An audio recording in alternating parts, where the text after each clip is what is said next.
Welcome to Built for This, the podcast where property meets purpose. I'm Talia Hugh. And I'm Megan Rovers. Together we're here to unpack the real stories behind the people shaping the property industry. From bold first steps to career-defining moments and the life lessons they've built along the way. If you're passionate about property, curious about the human side of success, or just looking to build something meaningful, you're in the right place. So let's unpack it. Welcome to Built for This. Welcome, Scott McDonald, to the podcast. Thank you, Megan. Thank you, Talia. It's an absolute pleasure to have you on. I'm going to say you may be one of the most challenging guests to actually get on. And at one stage you said to me, I'm not sure that I've got much property stuff to talk about. And I reminded you that you own a broking business. Yeah. You've been in property for a very long time, over a decade. Is that right? It is. I don't love the limelight. That's why I've got Andrew Patterson in the team. He loves this type of thing. So, good to be here, but I did say as a friend, I'll turn up as a friend. As a friend. And you called on it. You're like, friend, I need you. Yeah, you're here. You're a developer, you currently have a rental property, you own a commercial property. There's plenty of stuff we can unpack today. So I'm so excited to have you on. So let's just dive straight into where it all started for you. Went to uni, so Kai Boy, moved to the Big Smoke. What did you do at uni, actually? I know that you went there, and I've heard a lot of stories about living on res, but what did you actually study? Studied commerce, so majored in what was going to be finance and accounting, and then I failed one of the accounting subjects, so I did an early pivot. It was, finance and economics, which was more suited to me. Do you like economics now? Like, is that a thing that you like? No, okay. So boring, yeah. Don't know. And then finished uni, and what was the first job you got out of uni? I think like a lot of commerce sort of graduates, at the end of it, you start interviewing with all the banks. You don't really know what commerce really is or what to do. So I was interviewing with the Big Four at the time, and somehow I had bought a property at 22, didn't have a job, great, off the plan. Wait, how did you get a loan? Like, do you know someone with shark money? Off the plan, so it hadn't settled yet. Deal with that later, which we can come back to. But yeah, so it was, and it needed to see a mortgage broker, basically. Didn't know what a mortgage broker was then, and sat down with them. I think I had an interview the next day with NAB and the day after that with ANZ. My mortgage broker at the time, his brother worked for AFG, the aggregator, and he said, well, my brother's actually looking for a relationship manager to work alongside him. Would you be interested? At that point, I'd say yes to anything. So said yes, and met with him, I think the week after, and then, long story short, worked for AFG for the next 7 years. Talk to us about that first property, because now knowing what you know, surely that is just so loose. So you've signed an off-the-plan contract. What did the conveyancer say? Who you're using for finance? And you said, what's finance or something along those lines? I didn't engage a conveyancer. I really didn't know. It was funny. I did so much education and reading and things into property, but some of the decisions I made weren't reflective of what I'd learned. I think I got it for a period of time. I always wanted to create wealth through property or shares or something. I didn't think it was in business or necessarily hard work.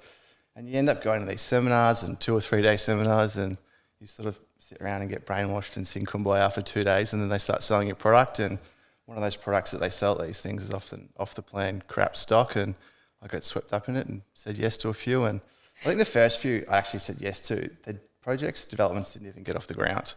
So I just get a letter 12 months later saying, you're no longer buying this property. So good times. But that one actually did settle, but it was still a year or two off. And do you still have that property today? No, I do not. Is that the one that you sold in St. Kilda? I ended up selling it to my brother, so he's still got it, but not me. Yeah. So it's still around. It is still around, and it's still a stinker. So an absolute lemon property. You live and you learn.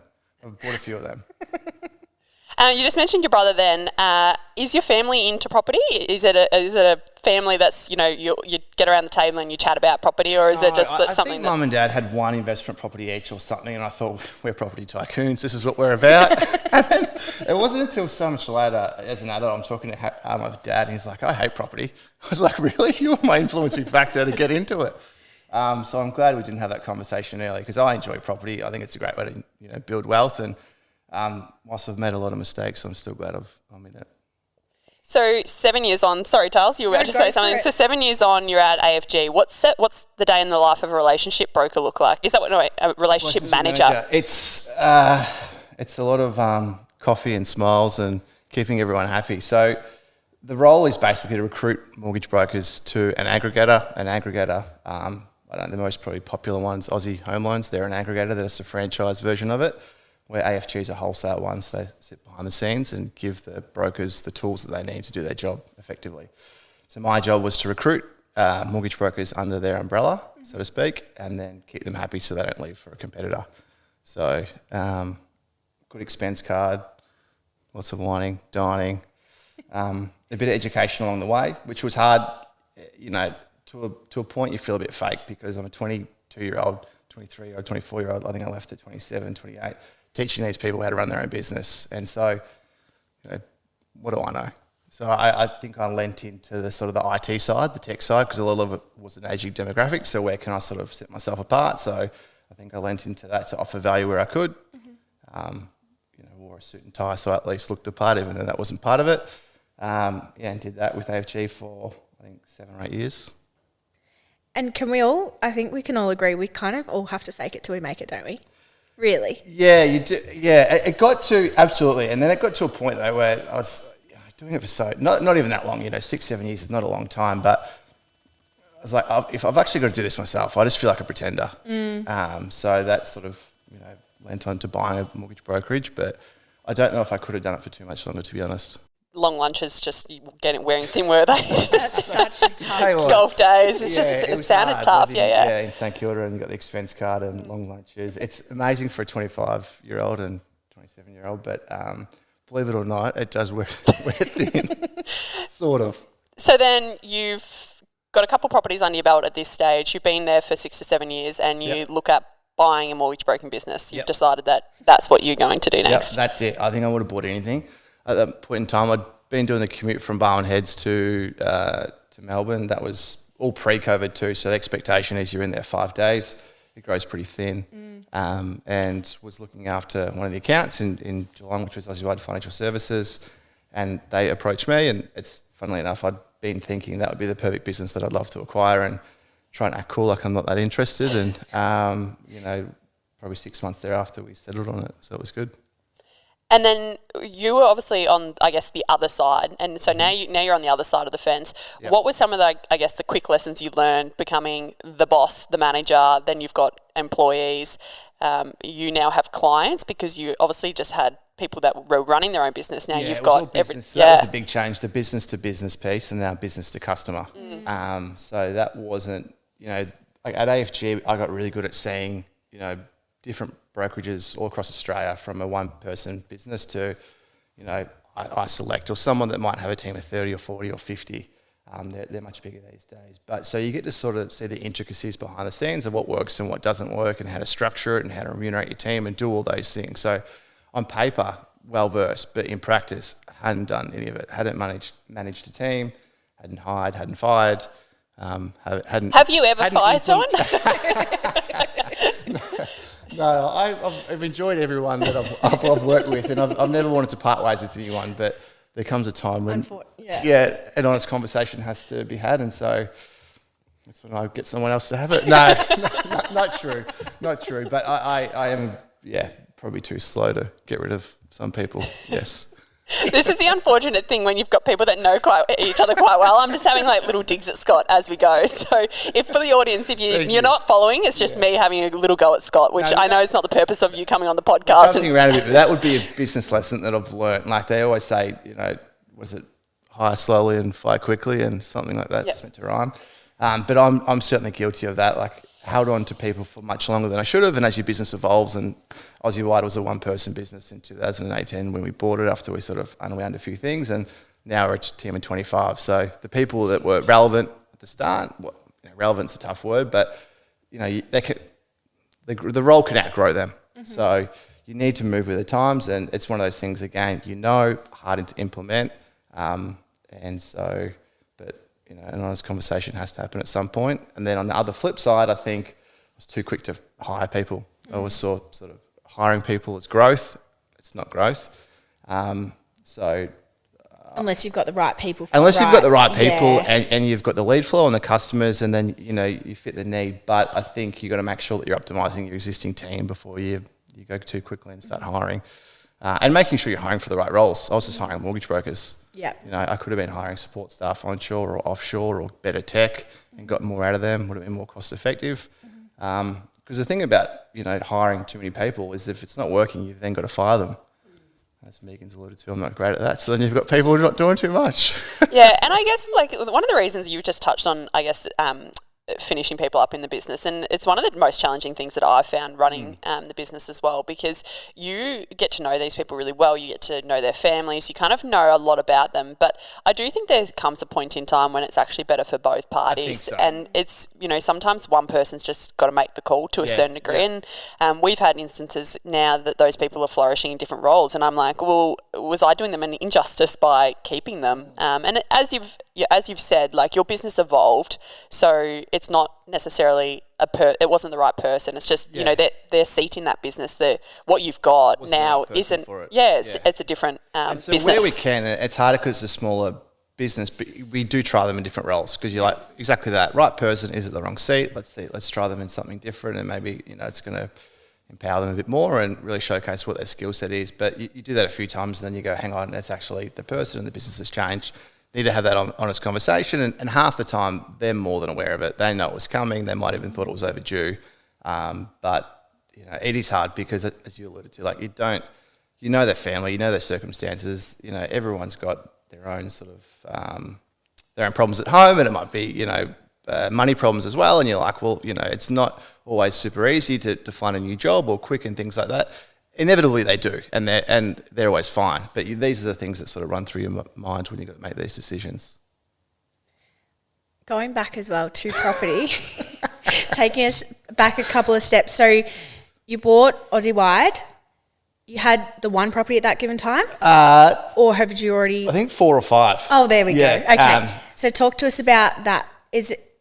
In terms of the property, was it always about building your investment portfolio? Yeah, it was. It's because they're all terrible, you know, and I think I bought them all at 25, 26, so you think you're pretty cool. You know, I got 4 or 5 properties, how good's this? Got 4 or 5 different folders in my Outlook, for my different properties, I'm awesome. But the reality is they're all terrible, you know, and it's just sort of took some honest conversations with some people and a bit of, you know, acknowledging it and eating some humble pie to realise that these are terrible. And I think, you know, it's bad enough buying bad property and everyone can be susceptible to it, but the next worst thing you can do is hold them long term. And so it's thankfully I've gotten rid of all them and had hopefully like to think I've got some good ones now, but I just think I was, I don't know if I was not misled. I think I was just naive, I think, and a bit ignorant, and didn't have the right people around me guiding me. Didn't have that network because, you know, your friends aren't doing it. My parents didn't really talk about it. So I just, probably too quick to act, I think, and ended up with the wrong ones.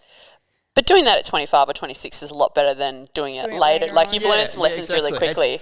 But it's funny because I was reflecting with my wife, you know, in the lead up to this about the property, and I'm like, we're only 36. Like, I feel like I've given up on it because we're one round it. Yeah, you've been through 2 cycles. That's fine. You're right. They're properties that I bought, and it just, you know, it's almost an ad for using a buyer's advocate when you need to and you don't have the expertise, because I bought, like, there was 3 or 4 properties in the southeast corridors of Melbourne, and this is around 2012, 2013. And, like, I don't know if you look up the stats, but I would have a guess that area probably doubled over the next 7-8 years, which is the period that I held those properties. And it was we had a townhouse in Brisbane, and that was in 2017, and that's had a pretty good run. And so these areas were perfect. The trouble was, my properties weren't. That was just terrible stock. And so whilst the whole suburb might have doubled, I didn't have any change. In fact, most of them I've rolled out of them at a small loss. Because I just think bad stock is bad stock, and it doesn't matter where it is. Which I'm intrigued how, at that age, you mentioned at 22 you bought a Did do it so property many times, without... Guy. Yeah, like how... How did you get it wrong 5 times? No. I'm a very slow learner. Mine's more about, like... I'm going to have to edit that whole section out. Did you, like, use equity? Was it the brokerage that kind of gave you an insight to how to afford these properties? Yeah, I think, That's and that's probably the lure of how I was able to get into it, because off the plan, and, like, you've got people with the wrong motives and incentives in place to sell them, and so many kickbacks. And I was going to say, can we drag that down just a little bit, and then is that better? Perfect. For you? Kickbacks and things, and so you're able to sometimes get into these properties a bit cheaper and a bit easier, and you think, and so you do it. But the reality is, I shouldn't have got into those properties. I should have saved up a bit bigger deposit, and I'd be reaping the rewards now, and I'd still be holding on to them. But I think the lending landscape's changed a little bit too. Like they were probably at times when it was a lot easier. Actually, definitely, it was a lot easier to get more lending. 95, 97% plus LMI. True. You borrowed nearly all of it. So it's a little bit of a tale of you got what you paid for to a certain degree. Exactly. Exactly. Okay. Exactly. And it's probably to a certain degree, something that we see a lot around is location. So you're buying the right locations, but then at the same time, you've got to have something that's saleable in the future. And exactly. I think sometimes when people build or buy existing, you've got to think about who is going to be the next buyer for it. And we often see people, I get sent from family and friends like, hey, this house has been on the market for ages, might be able to pick up a bargain. But it's like, well, why? Who's going to buy it when you want to sell it? Yeah. Do you want to be the person that has to then have it on the market for a year's time? Or can you change what's wrong with it? If you can, great. If you can't, if it's once a lemon, always a lemon, maybe. Buy cheap, buy twice. And so that's what I've had to do is go through and reset and start to build again. But I would keep it super simple now. It's just almost buy as blue chip as I possibly can afford, because it's blue chip now. It's going to be blue chip in 50 years' time. Yeah.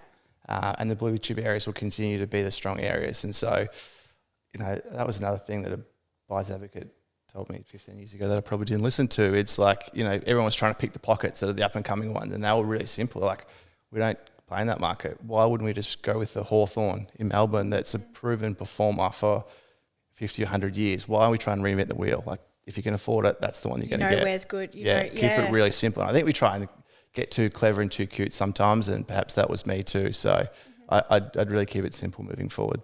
I guess potentially the properties that you bought, if you had kept them for the entire loan period, so 30 years, then you would have had some passive income. Income. Some nice capital losses. Yeah, you would have been able to use the losses. Fantastic strategy. So I guess it's just probably different. Like, you were looking for equity, you're looking for growth to then flip and whatnot. They're the things that you take yourself to keep holding and stuff. But at a certain point, the opportunity cost of a bad property is the good property, right? The good property that you can't buy. And the banks only lend you so much money. And so at some point you've got to realise, like, why even hold on to this? Like, I think, at the time you haven't bought it, you realise that it's not a great property. It's going to, and you tell yourself, give it 2 years, it'll be back up to where it needs to be, and then it'll continue on. But it just doesn't quite play out that way. And so I think, and the one thing with property, and it is a good thing, is that you don't have to get it valued too often. So you can be a bit naive to it over 5 years, and it's healthy not to check it too often, because we know it's cyclical. But if it's not a good one, I think have an honest conversation with someone else that knows the space really well, and say, should I hold on to this? And if not, what does it look like if I get out of it and get into the right one? What's currently happening in your property portfolio at the moment? It's a bit of a loaded question, because I feel like there's lots happening at the moment. I just want to understand, I guess, that was your strategy, so buy what you could afford, sell that portfolio, and now you've reinvested in property again. But shares. Perfect, guys. Don't listen to him. What are you currently up to? Property portfolio is a stretch. I do not. There's a couple.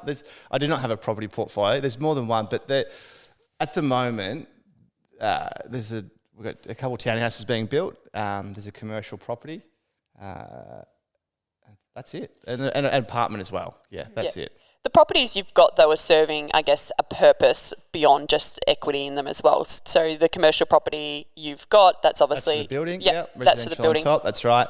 And now, I did this in Geelong and now in Ocean Grove, is just buying a bigger block that we can subdivide and manufacture some wealth out of it, and to keep it really simple. So, and that is still probably the path that I'll go down, and quite attractive, but it's getting harder, and it's getting harder to make money.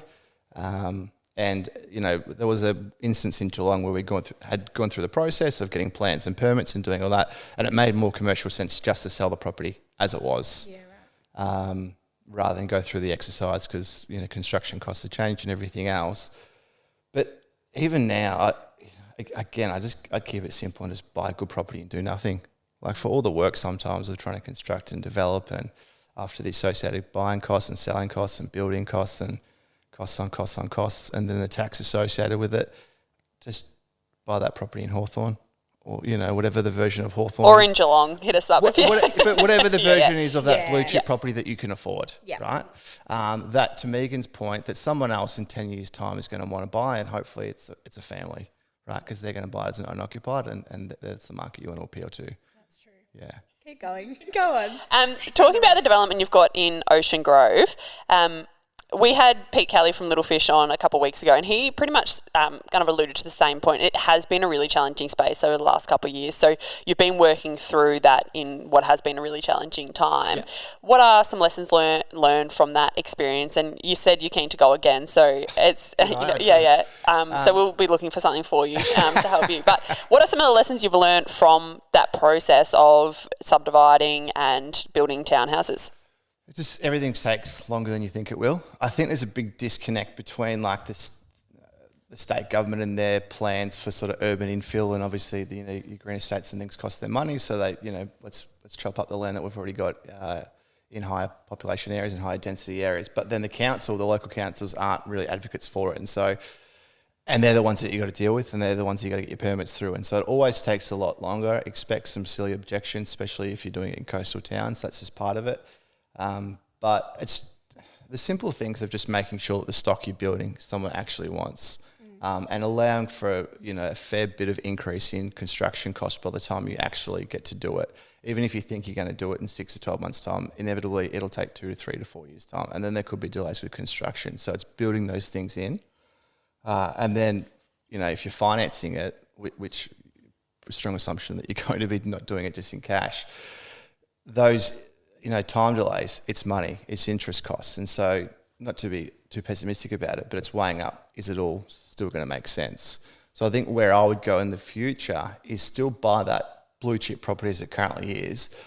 And it can be a bit older, but it's big enough for like a manufactured growth of, and do that potential subdivision in 10 years' time, as opposed to trying to do it in 2 years. So just extending that time horizon. How do you think some of these personal experiences you've had, obviously, what we've just recapped on there, has shaped how you get your team to deliver the service of the fundamental, as you said? Let's just assume that most people would use a broker or, get finance. How do you think your experiences have made you understand what sometimes clients are going through? I think it's just being able to have a deeper conversation. Like, so little of it, to an extent, is actually about getting you the loan. Like, of course, we've got to deliver on that and, get you the best, most suitable, best interest rate where we can and all those things. But you've got to be able to offer value. And if we're just there to deliver a home loan, like, we are going to get replaced by technology and AI, and it's going to all move online. There's probably always someone that can do it, potentially cheaper. So you've got to be able to offer value. You've got to be able to be that educator and that trusted person. And of course, if you've lived through some of these things, like, you're going to resonate a lot better. You're going to know what you're talking about. And the customers are going to feel that as well. So I think all these real world experiences, good, plenty of bad, like, it does make us better at our role for sure. What I guess are you seeing in the landscape at the moment? Who's buying? Who's building? What are people refinancing? Like, the mortgage broking space at the moment is quite an intriguing space to me. Yeah, so it's the other states of Queensland, WA, SA. They've killed it for, I think, since COVID. Like, the fact they haven't slowed down. Where now it's starting to pick back up in Victoria, New South Wales. Geelong, where we've been pretty consistent, but we've definitely slowed, obviously, the last couple of years. Melbourne's really picking up. There's a lot of people out there, like, speaking to friends in the industry. There's a lot of people at pre-approvals out there, so there's a lot of buyers waiting and getting ready. I just think there's potentially a bit of a shortage of stock. There's a lot of people wanting to buy, subject to selling their place, so I think we're going to see that come through.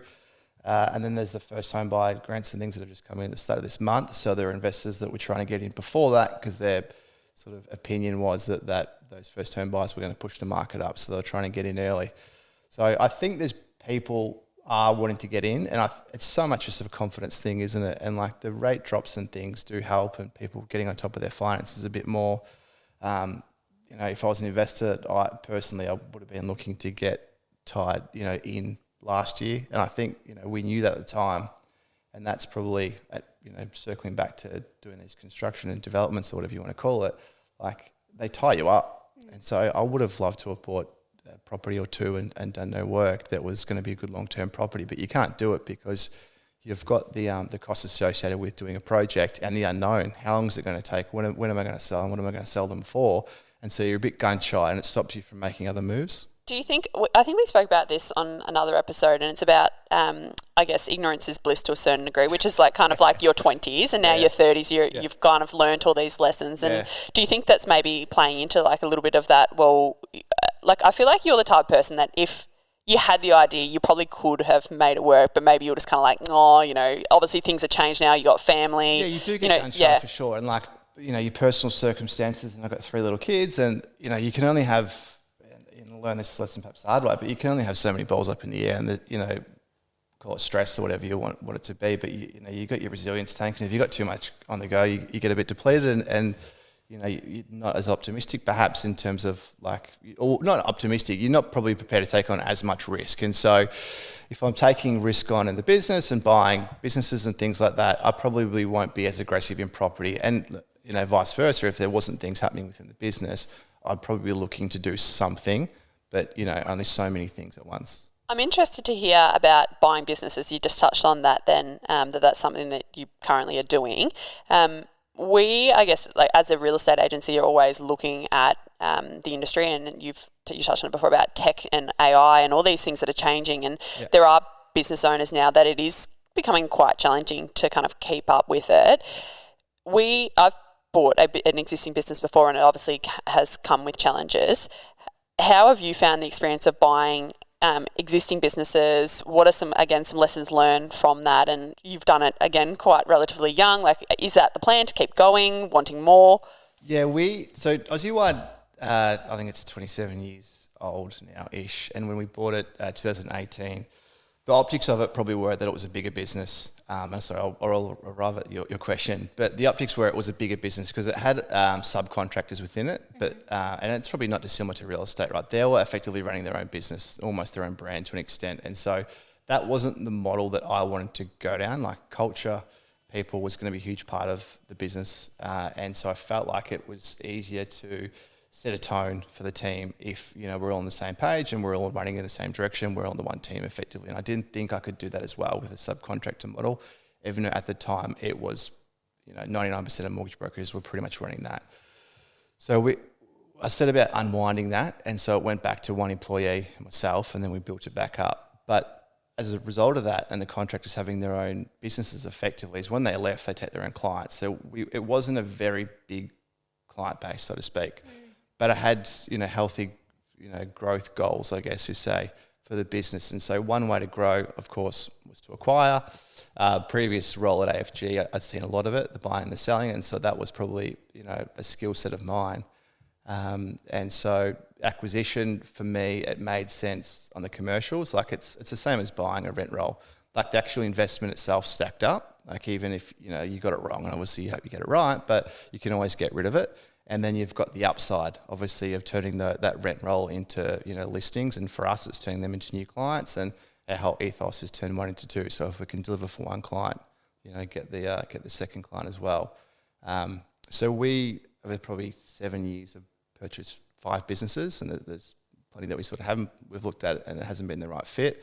But we're always pretty particular about the ones that we want to acquire and where they're based geographically, their client base to an extent. It's just as important about the people that had run them previously and what their intentions were. And I think 5 out of 5 have sort of retired from the industry, and so they're leaving for the right reasons. They're not leaving because they were cowboys and they're getting kicked out, which you see a lot. So they're all great people, great businesses, and that have sort of slowly folded into and they were smaller businesses too. So, you know, they perhaps, you know, weren't doing things that the current client base and market demands. You know, those extra services that you need to do to stay relevant effectively, because they'd been doing it for 25 years. And it was the same with Aussie Wide when we bought it. The old owners had done an amazing, and founders had done an amazing job, but they were 70 when they retired. So the website was, you know, there was the systems and the processes and everything, it just wasn't there anymore. And that, to an extent, might be applied to some of the businesses that we've bought. So it's probably worked well for them, worked well for us.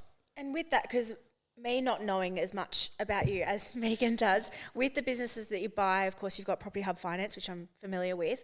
Are they all under the Aussie Wide banner? Yes, so you've got sort of the same processes. Yeah, which is like the challenge there is that these businesses that we've bought, like they've had such strong goodwill and their client base, and the old owners have done an amazing job with the things with the clients that they've had. So, you know, the negative of changing the brand to Aussie Wide, which we've done, is that transition, and you're going to get fallout and you're going to lose some. So you make the decision, can we run it as a separate entity and things like that?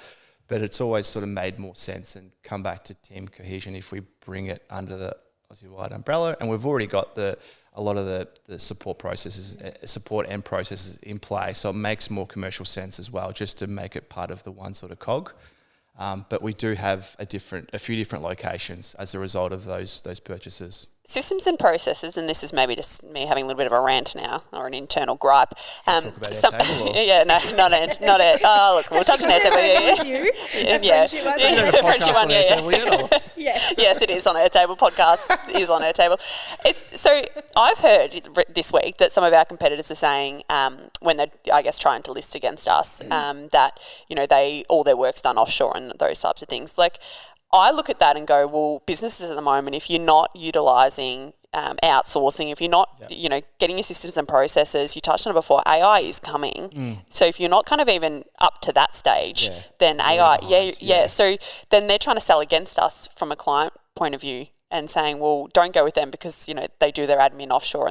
And so it's just an interesting concept. I thought that's how a big brand in the market is kind of selling against us at the moment. How do you integrate people into your systems and processes, and how important are they to the success or the client experience for you? Because you touched on before that if you don't kind of have that right, you spend half the time probably just on emails. Yeah, exactly. That's a good question. It was a long question in a roundabout way, me just having a little rant. And then saying, yes, so about my competitors. No, but I just was like baffled. I was like, you've got to be joking. Like, it allows extra time to look after the client. Yeah. We can actually, I was like, just say we can service you better because we're not doing admin. Well, that's like if you can't sell your own services, sell against the competition, and that's what they're doing. It's sort of a backhanded compliment, isn't it? Yeah. Take it that way, Megan. Yeah. Okay, thank you, everyone. I'm okay now. So how important to your business are the systems and processes? How much time do you spend on it? What does it look like? So much early, especially during COVID, because what else you do? But it's like you don't just have a complex process. Like there's no such thing. You have a simple process that you continue to iterate and continue to add to, and you would be the exact same. And it gets to a point where you're like, I don't even know how we got here, but you know, and I don't want to have to do it again because there was so much, you know, work involved. But now everything's really well documented. It's really easy to make changes. When we do, you know, it's broadcasted across the team. They're probably sick of the changes, but I've always been pretty honest and open about that to the team, that we're not going to apologise for making changes because it's the business that we need to be. We're going to have to continue to iterate and improve.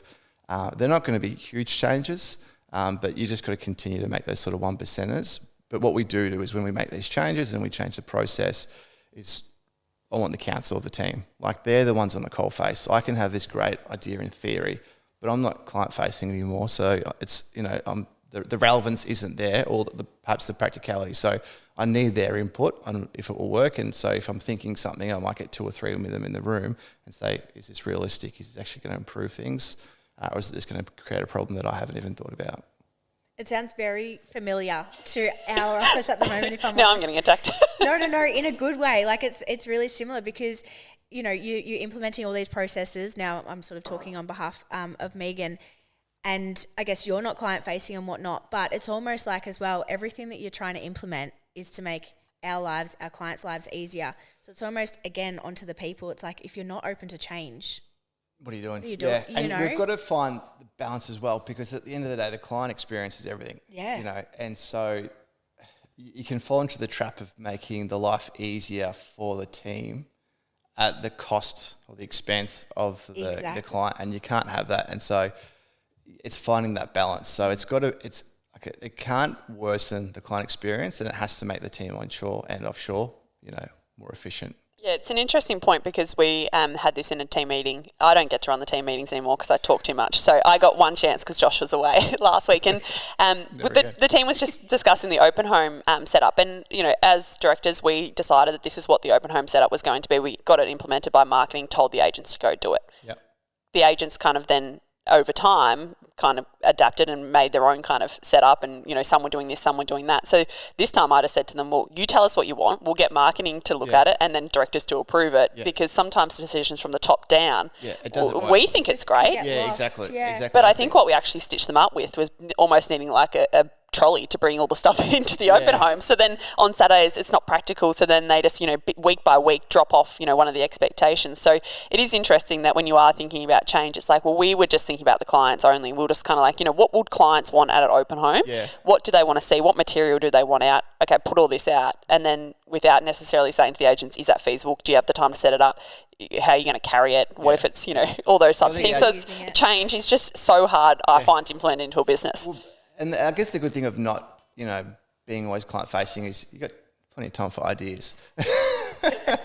And so we come up with these ideas and concepts and stuff, and, then to your point, you just need to sense check it from someone else. But I don't think we should stop coming up with them. It's just let's not go rogue and implement them ourselves. It doesn't have to happen right then and there, Exactly. How do you keep, yourself focused on working on the business, not in the business? So you said you're not client-facing anymore, and I think it's a big growth for a lot of business owners to actually step away from doing the job and then working on the business. Yeah. How have you found that transition, and what does a day in the life of Scott look like at the moment? A few coffees and lunches. I want to answer the last part. I don't know. When, I guess, let's go back 7 years ago, because we wanted to make so much change, and you're always doing these things and making new relationships and everything that's involved in growing a business. And we still want to continue to do those things, but you get to a point where your processes are pretty good, like your business is going well, your people are great, everyone knows what they're doing, and you sort of, have almost got to stop yourself from making more change, because it's pretty good. Like, as long as you've got a clear strategy and direction and you're heading in that right direction, the skill becomes sort of sitting on your hands sometimes. And I'll get reminded from sort of business partners just to perhaps slow down.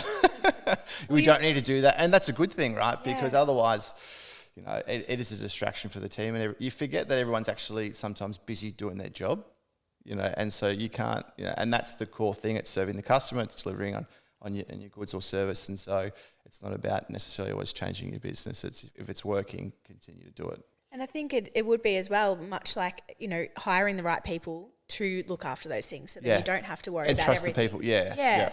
And it's probably hard to go from that hustling. You've bought a business, you've gone into debt, I think you would have been starting to have a family, or Matilda wouldn't have been born. So you're kind of like trying to probably get everything organised. So then like, oh, hang on a minute, I can now kind of sit back and smell the roses a little bit, stop touching it, because it's weird, because then your mind goes, all right, what's next? And then you end up doing trying to do a development or something like that. So you've just got to just chill out. Sometimes actually just stop and exactly. What do they say? Smell the roses. Smell the roses. Yeah.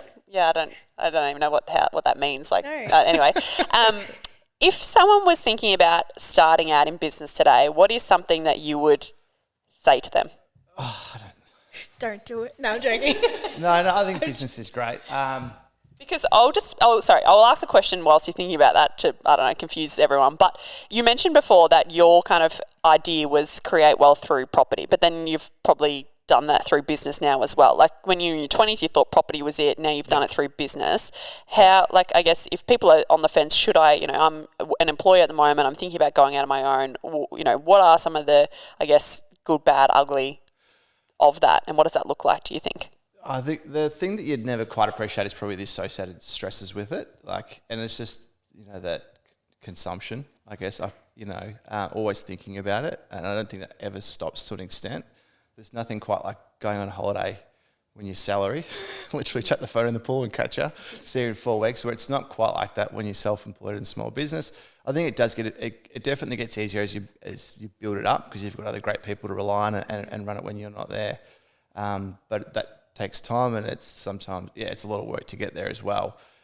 But the landscape is going to change so much over the next, it already is, and what it look like, what business looks like, and where to put your energies and what's going to get replaced and what's still going to be relevant. But, for me, it's probably going back to the old school, services and jobs that are still going to be here in 5 and 10 years' time, and letting into the 5 and 10 years is not a very long time horizon, so a bit longer than that.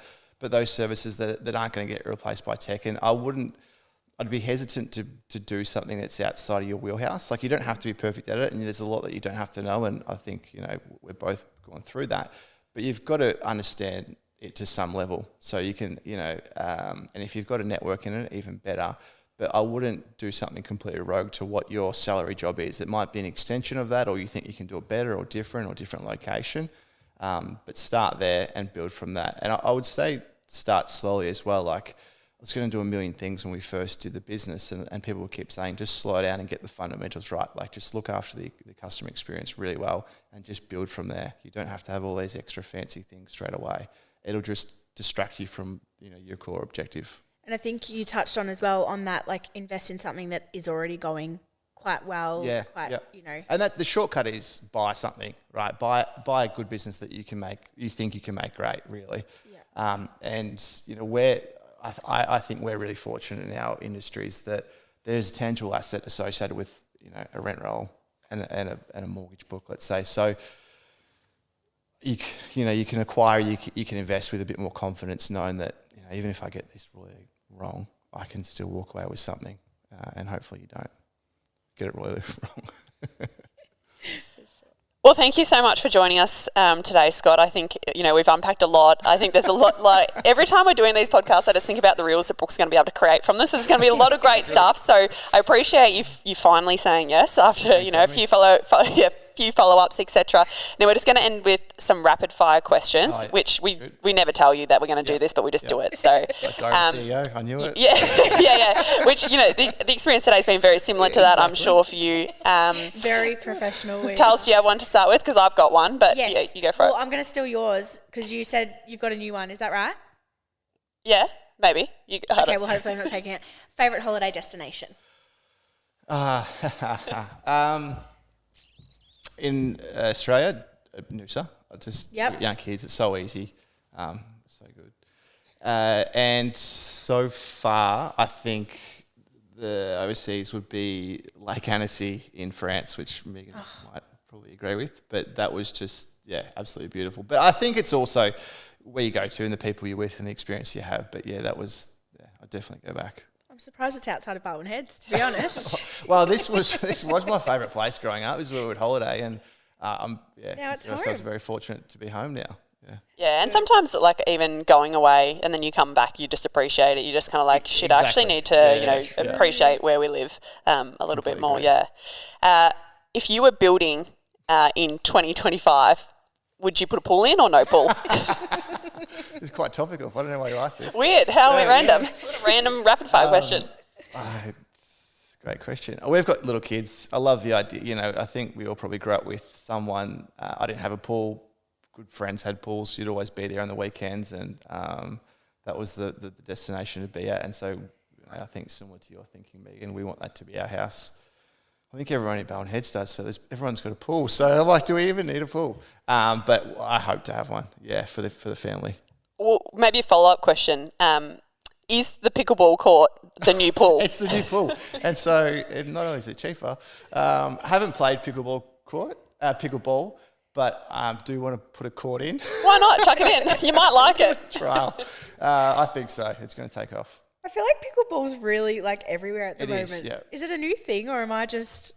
Give us 12 months and you can come around to our place. We'll do the next one on our court. That's the first time everyone's going to play pickleball is at Scott's court. I've never played. Well, I think I haven't been watching the block, but I think there's a pickleball court on one of the block houses, isn't there? I'm not actually watching it this year. Yeah, okay. I'll tune in for the auctions. Yeah, perfect. Yeah. No, I'm not sure. It is, because it comes up in my research. Great. And then next minute I'm like, hang on, we're just watching these people play pickleball.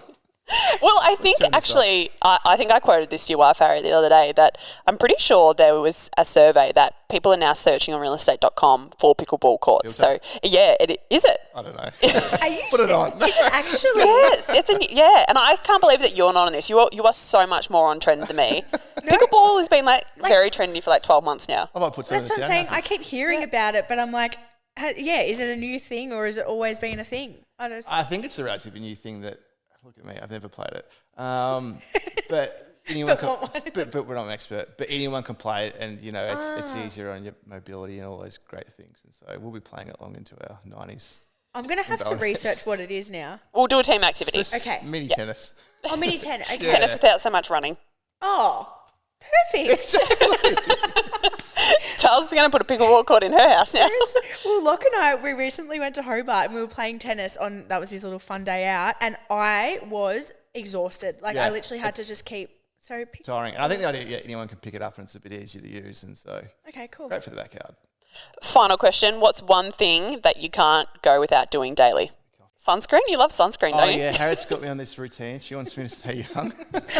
I do. I've even got, it's funny, it's such an average day out there and I've still got a sunscreen on, so.